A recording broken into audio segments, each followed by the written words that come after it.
I'm here at the auction house with Duane Dawson, and he has some things to tell us about the auction house. Okay, we're not quite done yet. We do start, or our auctions are the second and fourth Saturday of the month. They start at 11 o'clock, and we're hoping to get finished before the fall. The one side of the auction barn will just be for unloading, and the other side will be for loading to make it easier for people, and it's going to be all drive-through. Nobody will have to back up to go into anything, which makes it easier for a lot of older people and then people with trailers and stuff. So once we get that set up, we're hoping that it'll get a lot better for people. So, but right now we're unloading and loading on one side of the barn. So, will you have auctions all winter?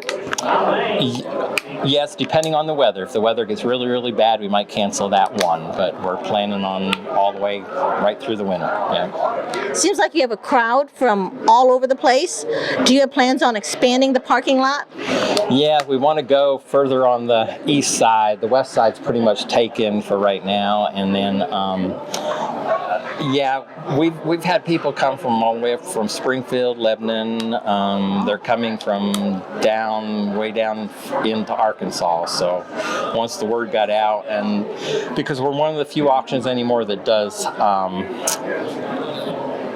caged animals. Nobody does that anymore.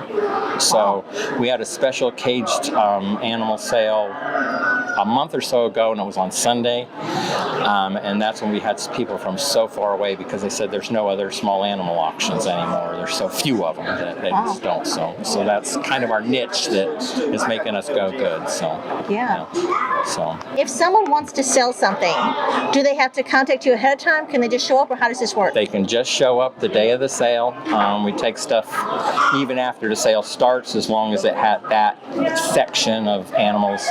We usually start with caged animals, then we go to goats and sheep and cattle, and then we go to the outside, any farm implements and stuff. They can still bring stuff. They could bring stuff even if it wasn't, if the caged animals were done and they had caged animals, they can still come, but they're going to have to wait till last to get their things sold.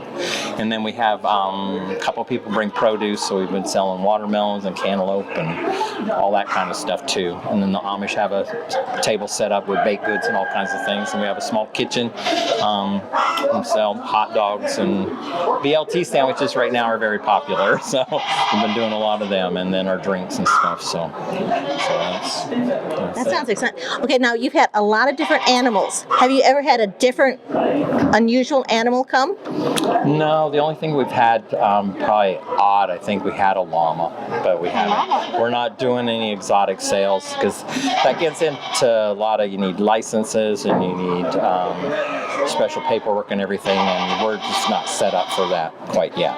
So, and plus, I don't think our pens would be set up for a camel or those kind of things. So you get some crazy kangaroos would probably jump out of these pens. So we just don't get into that yet. But mostly our focus is caged animals and then sheep and goats. That's our big focus.